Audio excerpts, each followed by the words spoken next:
She moved into the old cottage at the edge of the silent forest. The villagers warned her not to live there after sunset. But she liked the quiet and ignored their strange looks. Every evening, the forest filled with soft whispers she couldn't explain. One night, she followed the sound deeper into the woods. The trees grew denser, and the path disappeared behind her. She turned around, but the way back was completely gone. The whispers got louder, like someone calling her name softly. She wasn't scared, not yet, only curious. Then she saw a figure between the trees, standing perfectly still. It looked just like her, same face, same clothes, same eyes. Her double smiled and stepped back into the shadows. She chased it, heart racing, branches scratching her arms. The deeper she went, the colder the air became. Eventually, she reached a clearing with a stone circle. In the center stood an old mirror, tall and cracked. Her reflection blinked, even though she hadn't.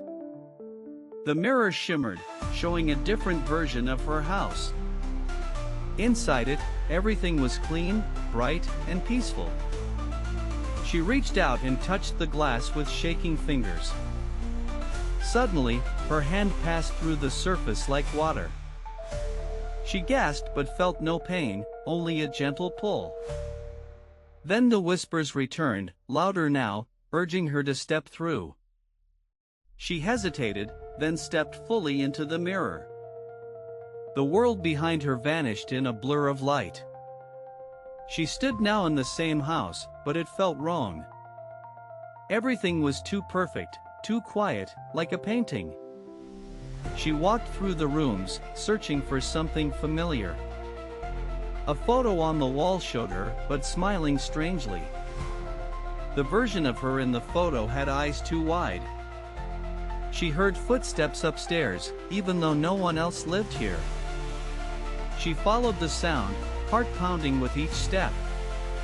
In the bedroom, she found someone sleeping in her bed. It was her, peacefully sleeping, unaware of anything. She tried to wake the sleeping version, but couldn't touch her. The sleeping version sat up slowly, still staring at her. Then she smiled, too wide, too empty, too cold. "I'd been waiting," the reflection said, without moving her lips. She stumbled back, terrified, and ran from the room.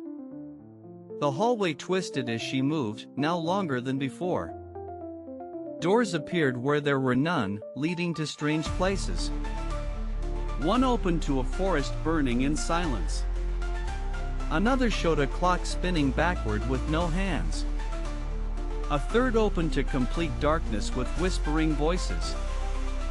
She slammed it shut and kept running down the hallway.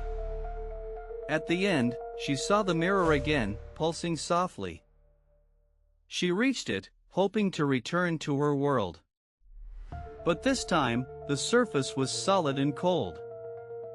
She pounded on it, screaming, but no sound came. Behind her, the black-eyed version stood, smiling calmly. "You chose this," the reflection whispered. "Now I live instead." The mirror flickered, showing her old house again. Her reflection waved from inside, wearing her life like clothing.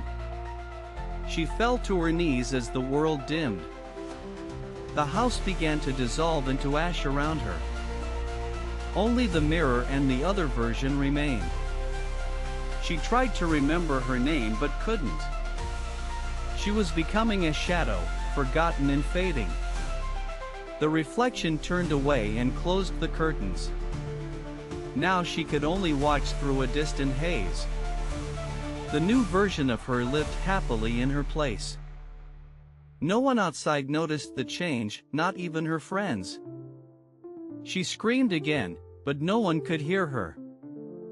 Only the forest whispered back, remembering her voice.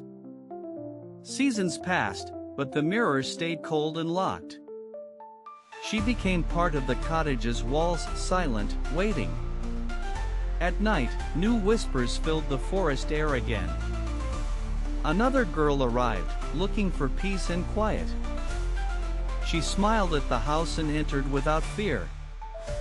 The mirror shimmered faintly as the door closed behind her.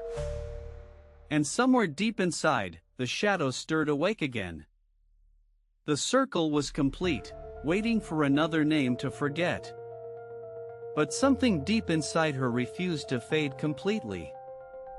She focused on the sound of her own heartbeat, faint, but there. The walls of the cottage pulsed like a living thing. She whispered her name, even if no one remembered it. Somewhere, she hoped, a part of her still existed outside. The mirror trembled slightly, just for a second. She stood up from the ashes, more shadow than flesh now. In the corner, a crack appeared in the glass. The black-eyed version looked over her shoulder, confused. For the first time, fear touched her reflection's face. The trapped girl moved closer, voice growing stronger. I am not gone. I am not yours. The cottage shook as whispers turned into voices. Other shadows stirred, ones who were trapped before her. Together, they pushed against the walls of this false world. The reflection screamed, light bursting from her eyes. The mirror shattered, releasing a wave of darkness and wind. She was pulled through it, screaming, burning with memory. When she opened her eyes, it was morning. And the real world was waiting, quiet, but not safe.